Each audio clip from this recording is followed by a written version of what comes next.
Hi, thank you for calling ABC Healthcare. This is Renz. How may I help you? Hi, Renz. I just want to follow up on an order I made yesterday. Sure, sir. Let me pull your account. I'm gonna need your full name and date of birth for verification, please. Oh, sure. My name is Arjay Tella, and my date of birth is May 7, 1990. Thank you, sir. Okay, I see here that your order is a nebulizer. It will be delivered today at 4 p.m. Yes, that is what the agent told me yesterday. We agreed that it would be delivered by 4:30, but it's already 5 right now. I am just wondering why it hasn't arrived yet. Sorry for the inconvenience, sir. I'm seeing here that your nebulizer are on the way. I think there is some reasons like heavy traffic, but don't worry, sir. It will arrive anytime soon. Okay, I'm glad to know that it has already been dispatched. By the way, I will have to go to my appointment right now. Just note that my mom, Rosario de Guzman, will be the one receiving the equipment, okay? Sure, sir. I notes here that Rosario de Guzman will be receive the neb and not you, sir, because you are gone for appointment. Okay, Renz, thank you. Thank you, sir. RJ. Bye. Oh, you are here. I just had a conversation with an agent from a healthcare company. You see, agents are helpful. They fulfill a very special role in customer service to achieve customer satisfaction. I am satisfied knowing that equipment will arrive even though it will be late. Did you notice something about the agent? Were you raising your eyebrows while he was responding to me?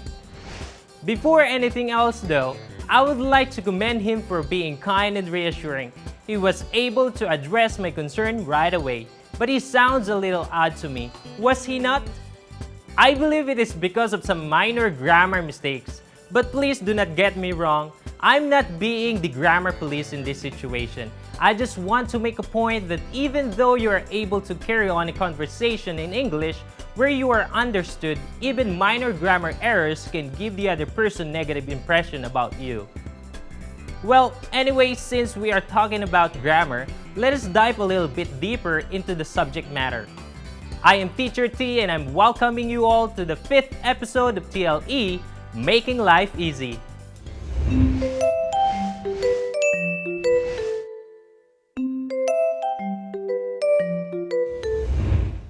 Our learning module in TLE 10 Contact Center Services, page 77 reads, Correct grammar is the key to all types of business communication.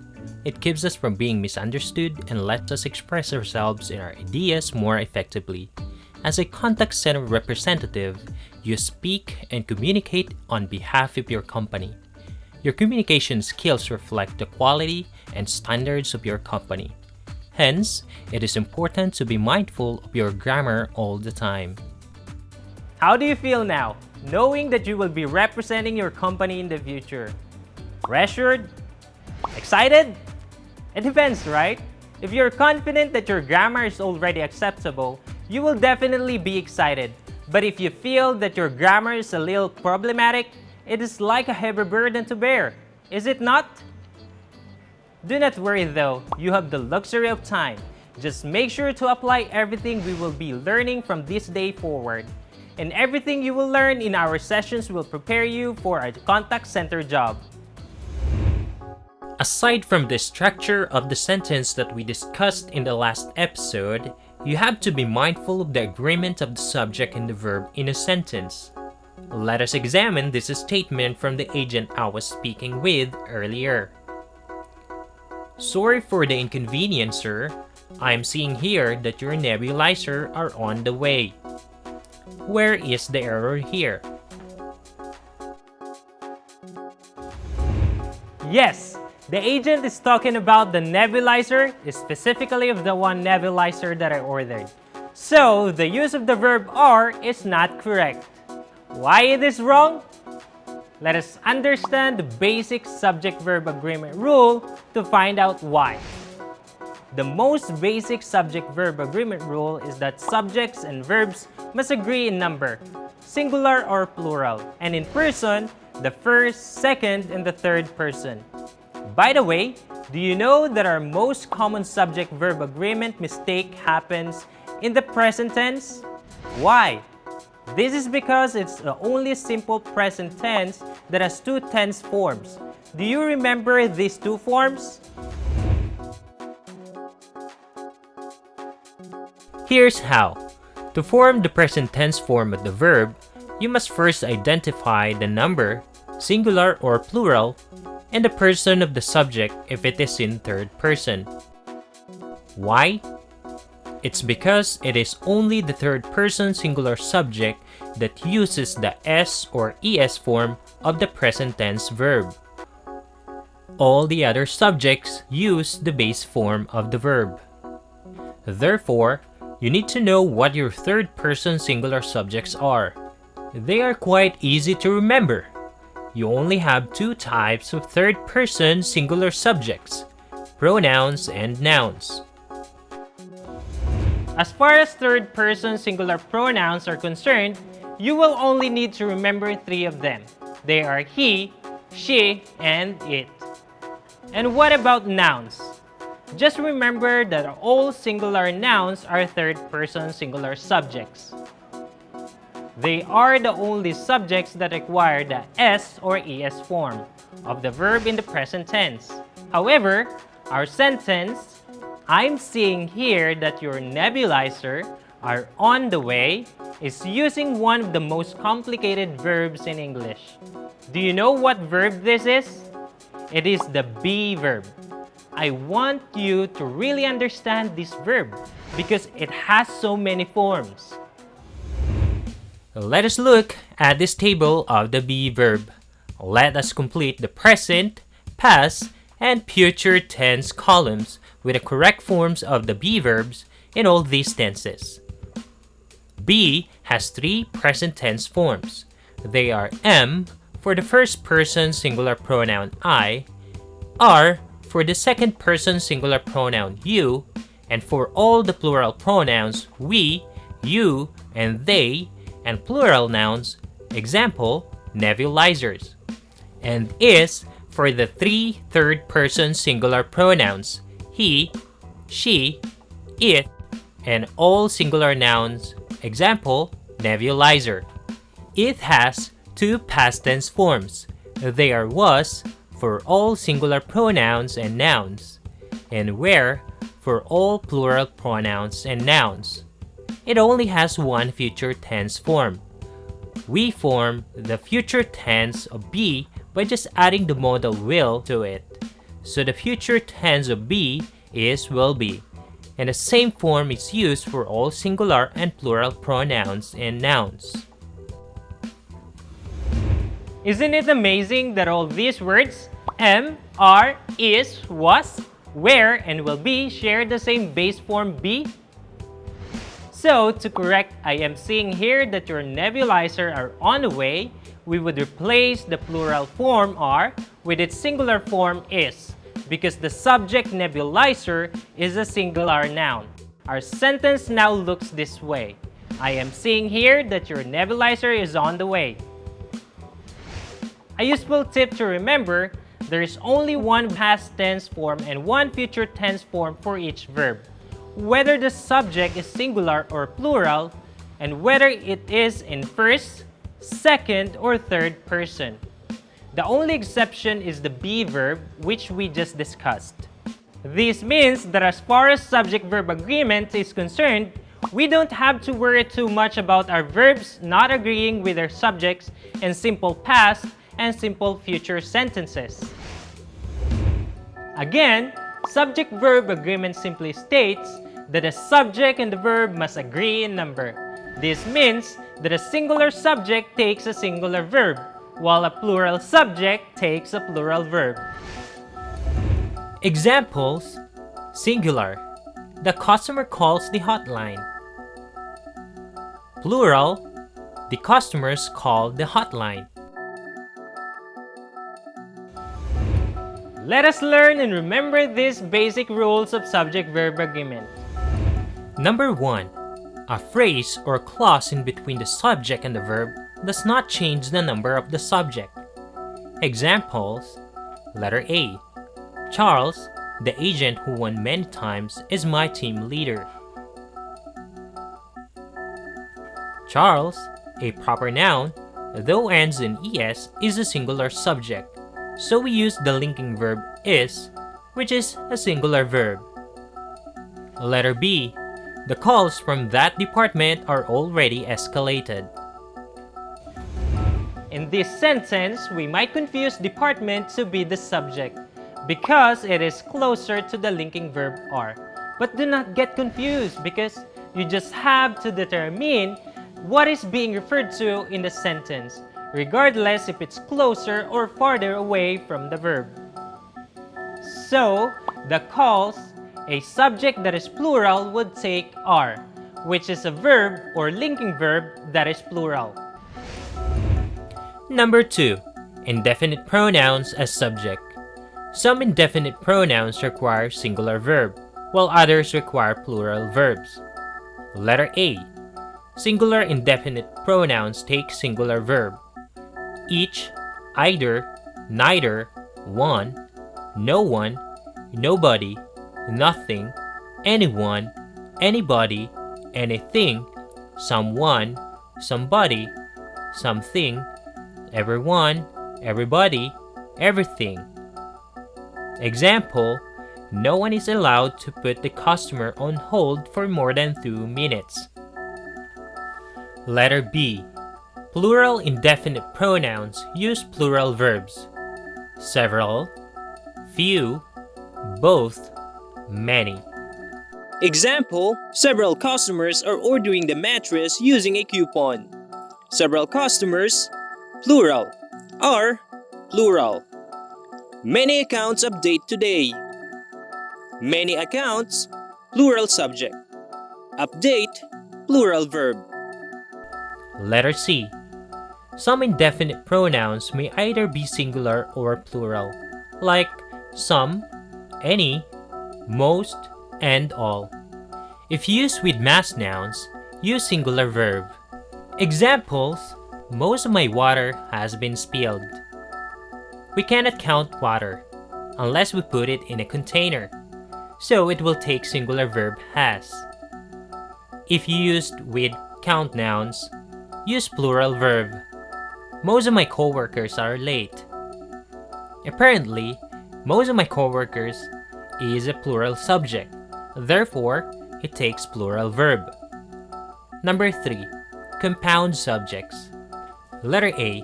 If the subject is compound and joined by and, use a plural verb. Example, the customer and the supervisor are still in a conversation. The customer and the supervisor are 2 people, hence it takes plural verb are. Letter B. Joined by either or and neither nor. If the compound subject is joined by or nor, the verb agrees with the subject closer to it. Example, neither the customers nor the shop owner keeps receipts. In this example, the subject shop owner is closer to the verb, so it takes singular verb keeps. But if the statement goes like this, neither the shop owner nor the customers keep receipts, you observe that the singular verb keeps in the previous statement becomes keep, a plural verb in the latter statement because customers, which is closer to the verb, is plural. Now, an example statement using either. Either the recording or the notes have been found. Since notes is a plural subject, have, a plural verb, is used in the sentence. By the way, has is the singular form of the verb have. Number 4. Inverted subjects. The subject is inverted if it comes after the verb, yet the verb should still agree with the subject. Example, here are my notes. Where is the subject? Yes, we have notes as our subject here. So, the use of are is correct. Notes is plural, are is plural. Interrogative sentences also have inverted subjects. Example, is there an ongoing sale? An ongoing sale is singular, as indicated in the article an. So is correct. Number 5. Collective nouns. A collective noun is a noun that refers to a group of entities that may be considered either as individuals or as one larger entity. Collective nouns are considered singular and take singular verbs. Example, the audience claps their hands. This example is confusing. If we think that audience mean is referred to many spectators, however, the trick is to determine if the collective noun is considered as a group, like in faculty, means a group of teachers, or class means a group of students. Number 6. Titles. Titles of books, movies, stories, and the like are always singular, thus singular verbs must be used. Example, Letters to Juliet makes me cry. We might confuse the subject Letters to Juliet as plural because of the noun letters, but since it is a title of a single book, the subject is then considered singular because basically the speaker is referring to a title of a book or a movie. Number 7. Plural form subjects. Nouns that are plural in form but are singular in meaning take a singular verb. Example, mathematics, linguistics, Philippines, etc. The Philippines is a republic.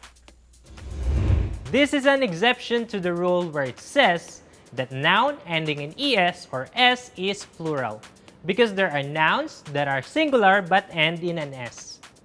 The Philippines is a single country, hence we use is as linking verb here. Here is another example. Mathematics gives me headache, where the verb gives is in singular form because mathematics is only one academic subject. Number 8. The number, a number. The phrase the number of uses a singular verb. Example, the number of colors is greater today, as opposed to the phrase a number of, which uses a plural verb. Example, a number of callers are satisfied. Actually, there are many rules that we did not tackle in this episode. You will learn along the way as you practice speaking in English. It is good to have people who will help us correct our mistakes. It may sometimes be discouraging, but it's not up for the critics to choose how we will respond. We can choose to be grateful when other people notice our mistakes and use that as a basis for improvement. Let us have a 10-item quiz. To test your understanding, I will show you a statement and you are going to pick which verb agrees with the subject. Just point your answer or say it out loud. Number 1. The agent puts the customer on hold for 2 minutes. The answer is puts. Number 2. All of her advice were rejected. The answer is was. Number 3. The computer and telephone are the primary equipment for contact center job. The answer is are. Number 4. Neither the agent nor the customers are to be blamed. The answer is are. Number 5. There's some concerns. The answer is are. Number 6. Is there anything I can help you with? The answer is. Number 7.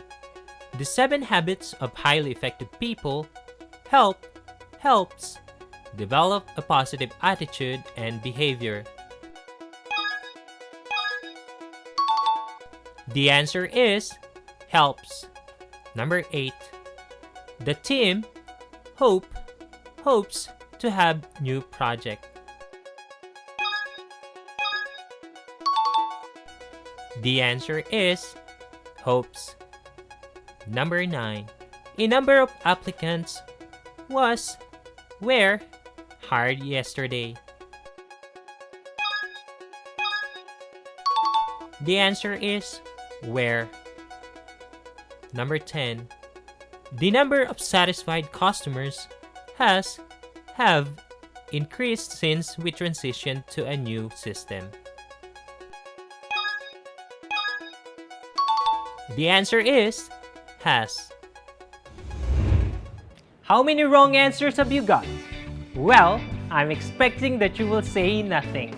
But if by any chance you're still confused, you may rewatch this episode or find other subject-verb agreement lessons from YouTube. I hope that I was able to earn the privilege of your time today. Thank you so much for joining me. This has been Teacher T, making life easy.